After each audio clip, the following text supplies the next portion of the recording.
There you go. You have to accept, I think.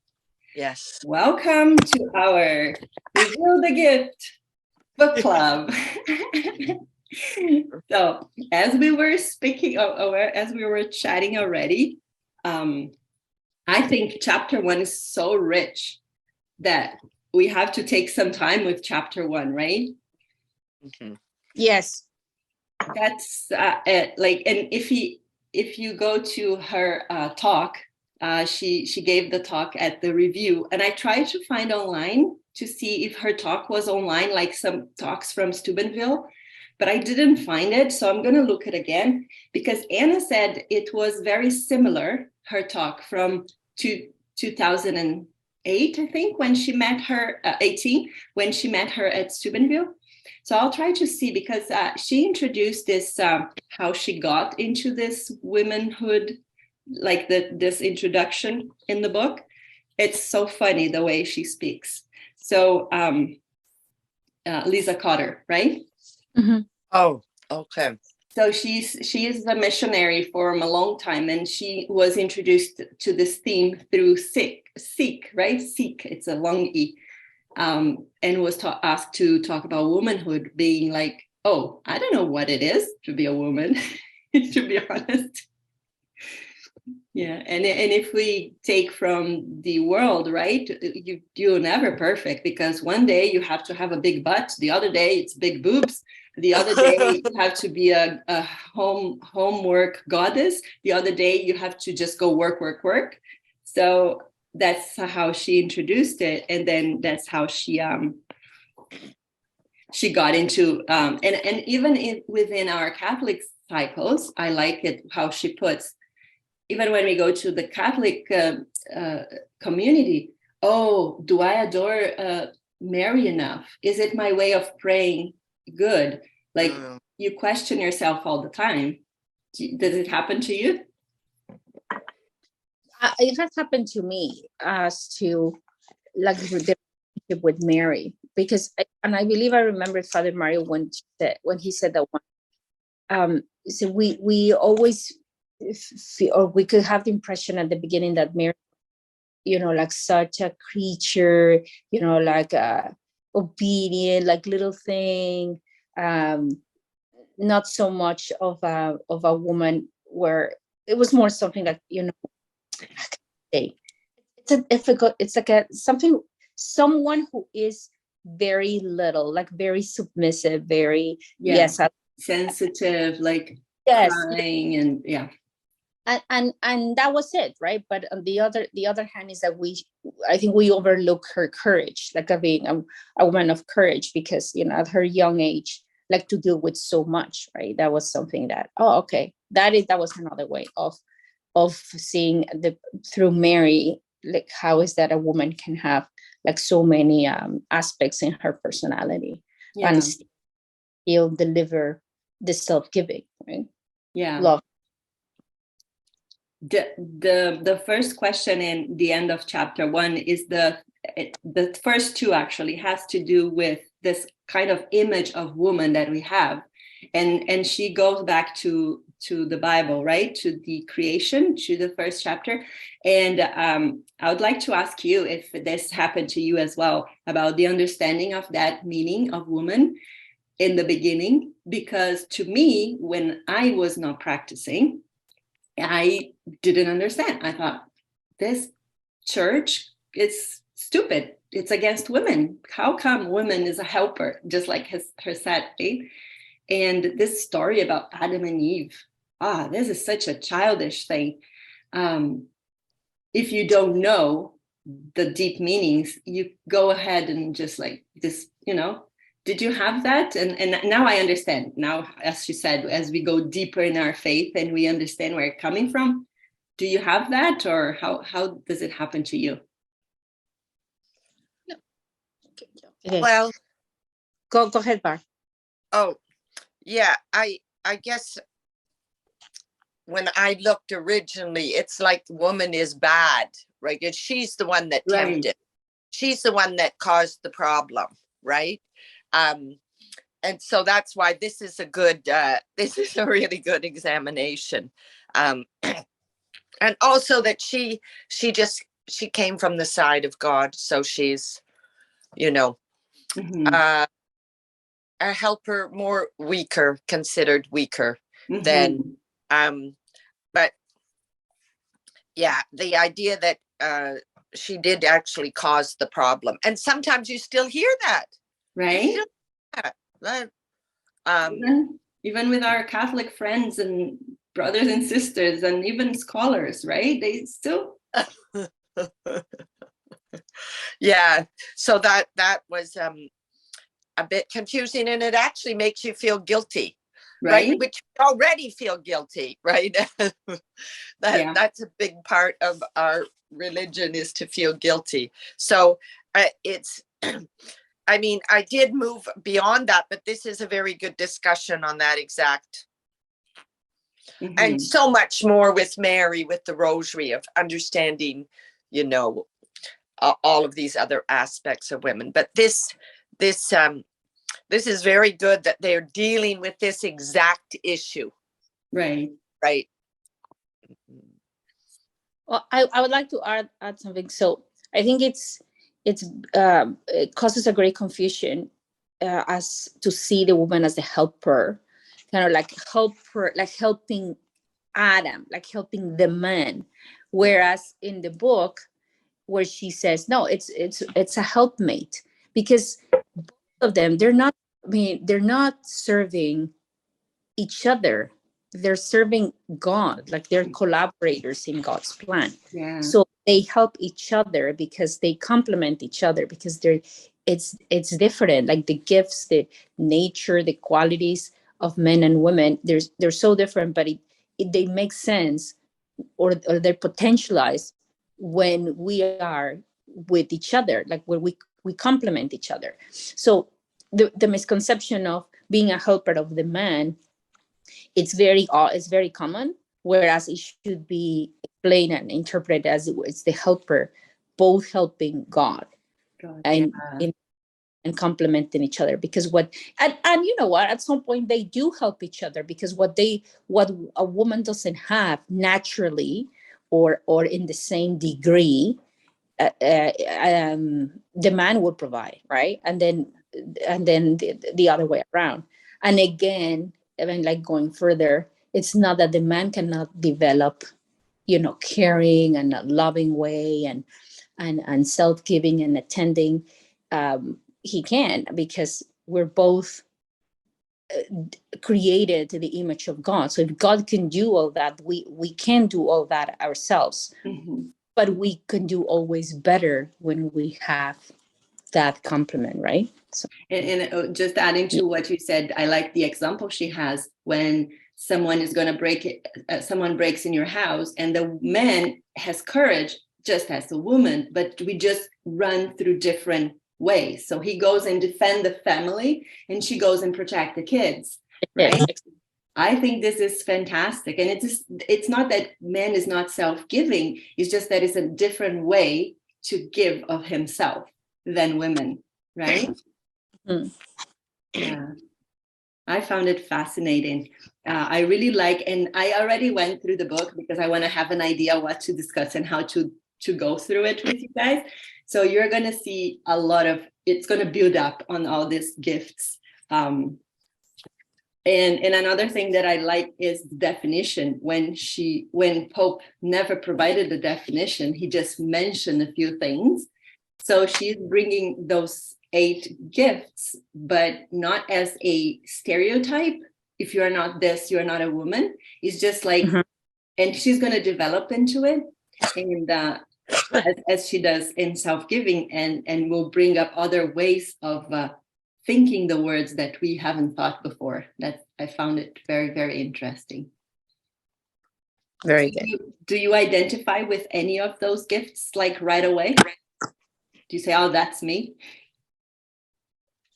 I guess myself, I would be maybe more on the, I don't know, maybe on the self-giving a little, maybe sometimes too much, but I just have to find a way of doing it better. Some this, I think, Yeah. Get carried away. Yeah, that's a very good list because it covers the full gambit, right? And the way it's interesting because my mom, always with the rosary and always very self-giving, right? Extremely. But she kind of brought us up because we were three girls that, well, you're responsible for your, like, you're not waiting for someone on a white horse to come, and you're not waiting for that, right? Like that's not part of your moving forward. Yeah. So it's just interesting that way. Yeah. And I'll just tell you a quick little story. I know we don't have much time, but when we said about defending the house and this and that, and I thought, I don't know about Michael. And I remembered this instance that someone broke into the house 2 doors down. I saw some kids going and they were in the house, and I was taking care of it for my friend. So didn't he go and he went in the back door because it was open. That's where they had gone in, the sliding door. And he went in the house, like there were 4 people in there. He went with a little broom and he got them all out of the house. I'm like, I wouldn't go in there for love nor money. You know what I mean? Like he just went in, and they were all upstairs, and he went in the dark up, and he like, okay, wow. Yeah, everybody out, right? Like, and they were all big, like teenagers, big, Wow. Anyway, so that was that story really helped me. Yeah. And if there were little ones or someone in the house, you probably would go behind and say, hey, come, probably, Oh, yeah. If there were little ones, I might have even been there, first, but you don't know, right? Yeah. You wouldn't have searched the robbers. You were just no. Protect. It's our motherhood. You know what? With me, I think it also happens with intuition. Yeah. Intuition, I think, is big on women, right? So like, right.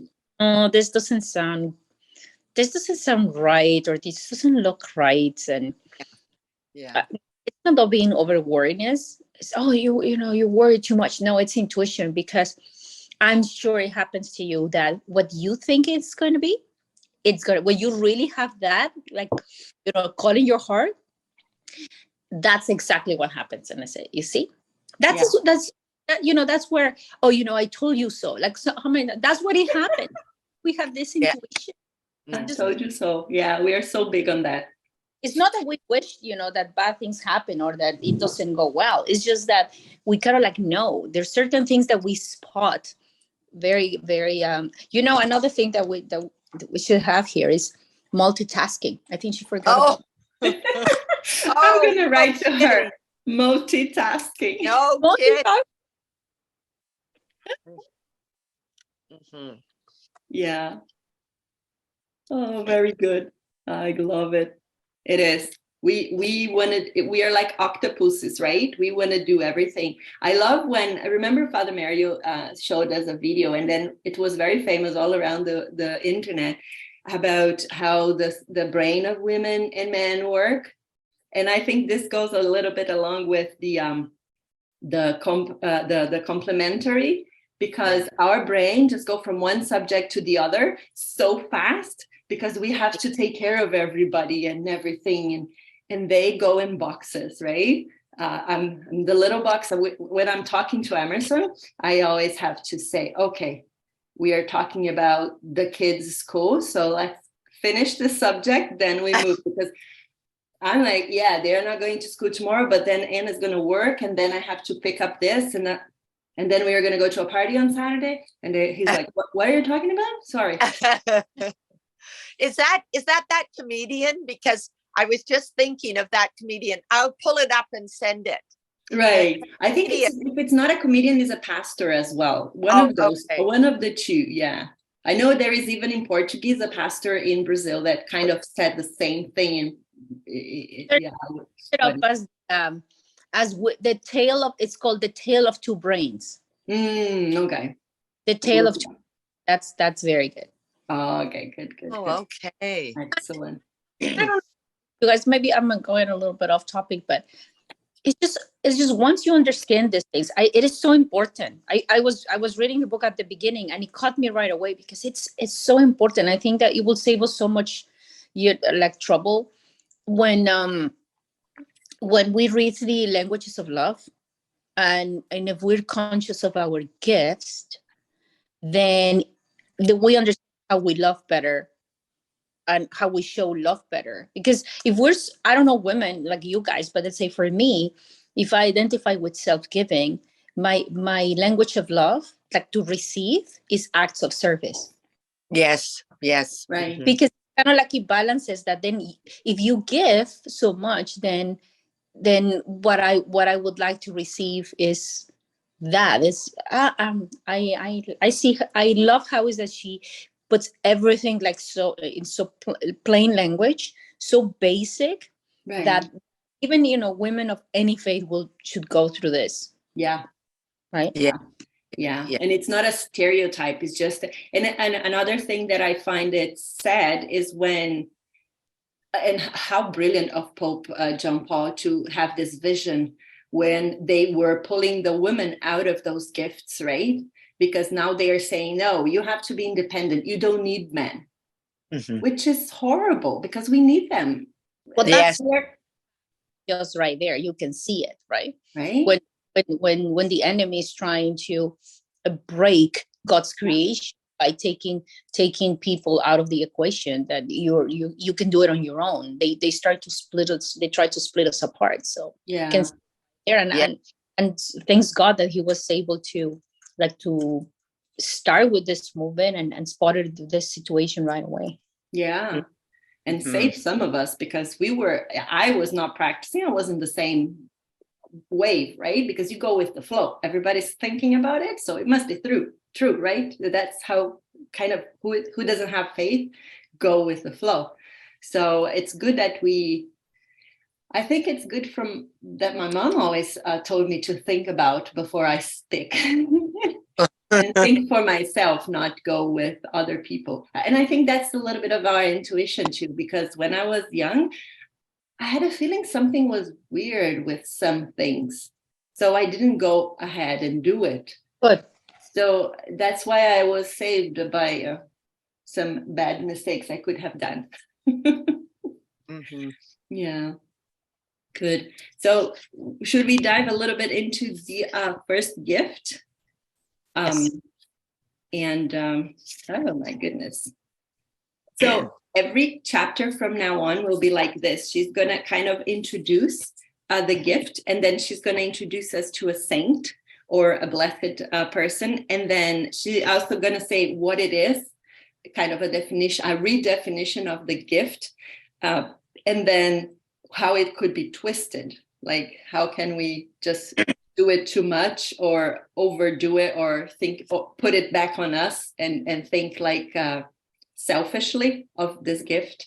So the first one being self-giving.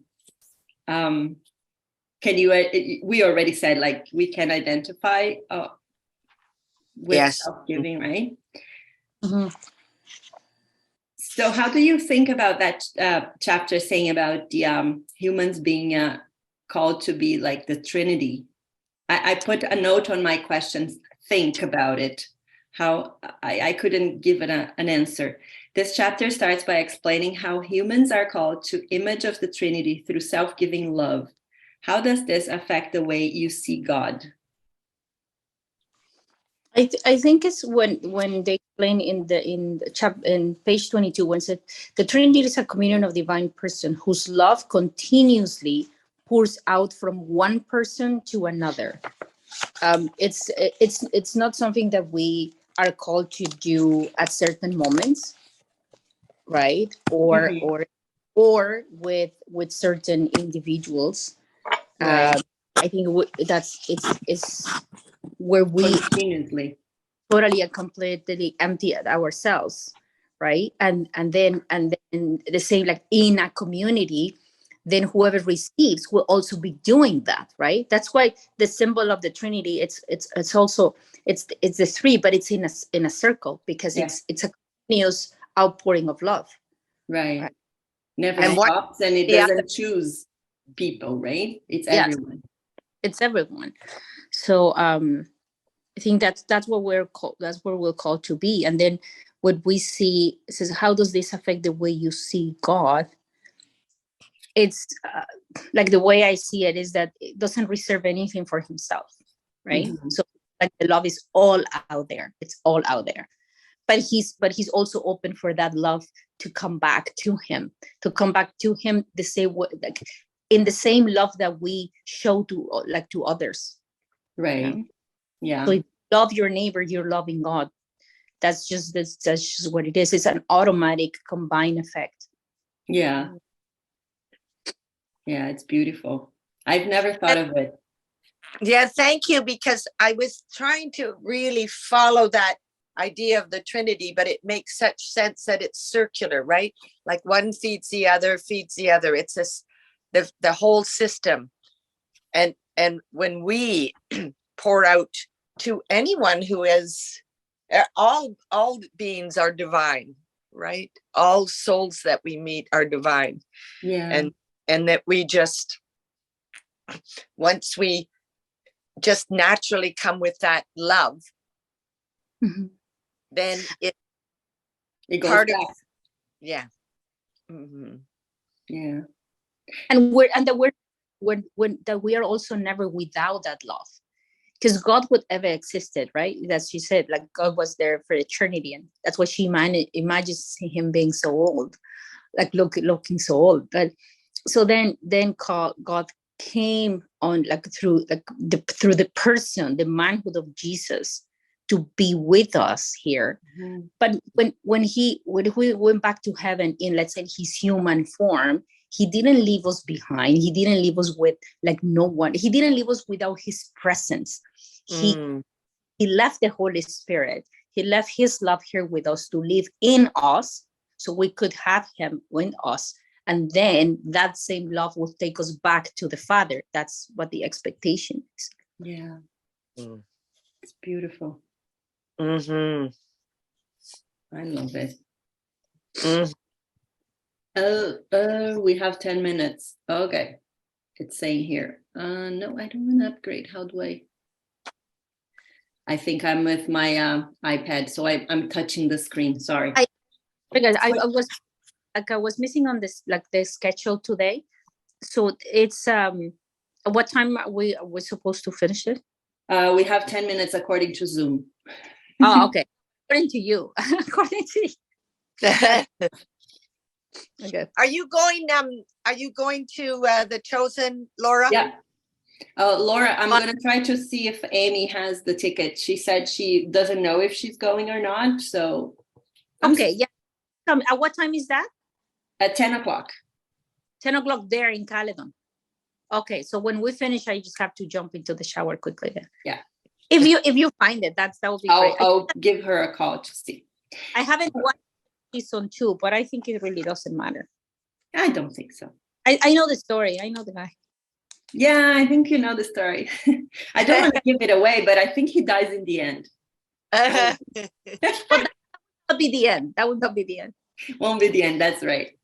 All right. So quickly about Saint Edith Stein. Any big what did you learn from inspiring things that you found out on her life and her self-giving love? Other than, what is the quote again? I think we were not recording when you said that. So the quote is that never accept as truth, and never accept love when it lacks truth, and never accept truth when it lacks love. Yeah, that's perfect for nowadays. What I really admire from her is the way, because of her intuition, because she thought this is, I mean, of course, her knowledge, and she was a sophisticated woman, I think, for her time, is that kind of like sensed, anticipated what it was coming. And she prepared herself by experiencing hunger, exposing to, her elements, just to be able to get enough strength to continue as much as it was allowed to her mission. But I really admire the way that didn't come by surprise. Right. She was able to foresee what was coming, and then she acted upon it. Right. So yeah, beautiful.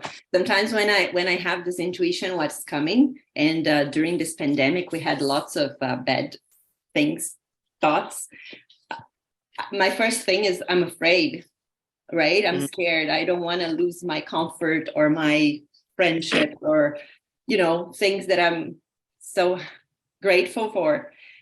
But that's what I admire in the saints, because I think they have this fear too, but they just keep saying yes, as Father Mike says, right? Saints are not perfect. They're just saying yes to God, and they never stop.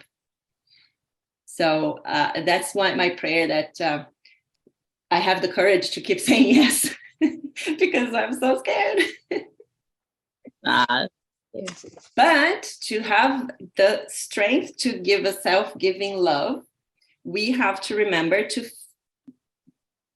replenish, right? So that's where the five things comes, and that's my plan for next year, to put together this thing for women. So I'm going to use a little bit of the gifts to put together my program that got inspired by Barbara, that got me into exercising. Now I have 2 certifications. I'm going to go for a third.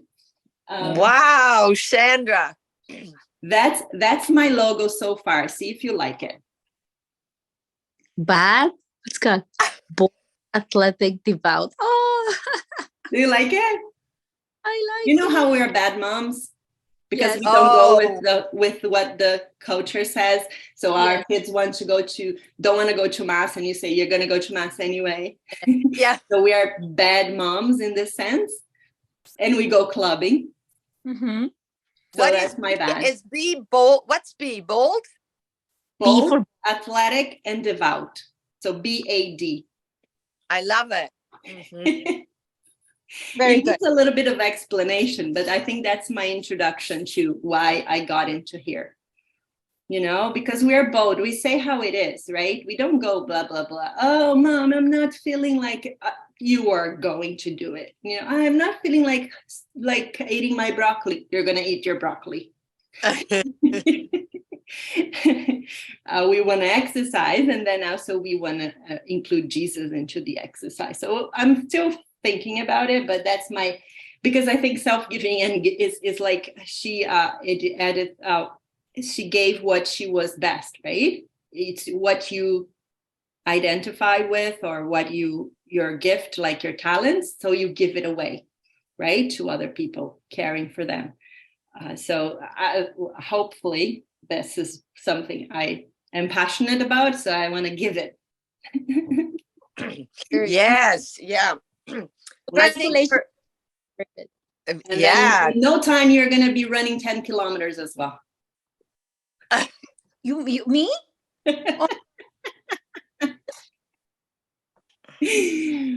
We'll start slow. We'll start with 100 meters. I guess for Edith Stein, what struck me is she was so strong, right? Like just her strength. It was just unbelievable, to just proceed. Really, just keep going, keep saying yes, right? She didn't seem to have any fear, right? Because she was with the Lord. She just, Mm-hmm. Yeah, and didn't condemn anyone, didn't blame anyone, just amazing strength. Yeah. Good. So one thing that I sometimes think it's a little bit of a twisted gift, what it gets twisted, is when you're self-giving, and you expect people to recognize you back for that. I do it all the time with my kids. I say, I do everything for you. Why can't you just help me a little bit? There is a balance when it goes over and you expect, I'm doing it because I want to get people to please or to say thank you or to say, oh, you are so great for doing that. So that's not where we want to go, right? You want to do it because it's the right thing to do, but don't, just careful not to get so used to it that you use it as a way to give you pleasure, right? To give you satisfaction that I did something right because I want the recognition, right? So that's where sometimes we have to be careful, because I go there sometimes and I have to remember, come back. Maybe you are doing it just to be famous, oh, this person is so good, or people talking about you this way, so that just she says don't go there. So, and also don't give too much that you run empty, and then you are like, instead of being honey, you're vinegar, right? You're that person that never happy. But that when we all run into that, as to seek recognitions or expect credit, it's a good way to remember hard. I mean, because we're caught in the moment, and then it's just, okay, I shouldn't have even thought about this. If I remember that I'm doing this for Jesus, not for me, for me, not for anybody. I'm doing this for Jesus, and I can't expect more when He has given everything more, right? So if we already have His grace, then it's kind of okay. What else are you doing? Right? So if we remember that we do this, we serve the breakfast in the morning, we're picking kids around, or we're helping the husband, or we're volunteering at church, we'll do it because we keep reminding. I think it's an exercise. I think it's not, it doesn't, humility, right? It's exactly say, I do this for God, so then I don't expect, because whatever He has already given to me, right? So just keep. This is a good ending, because I think we are gonna drop in less than a minute, but we'll keep going, chapter 3 and 4, and then we meet again next week. We're gonna plan a better time. Maybe this time is good. I don't know. You tell me.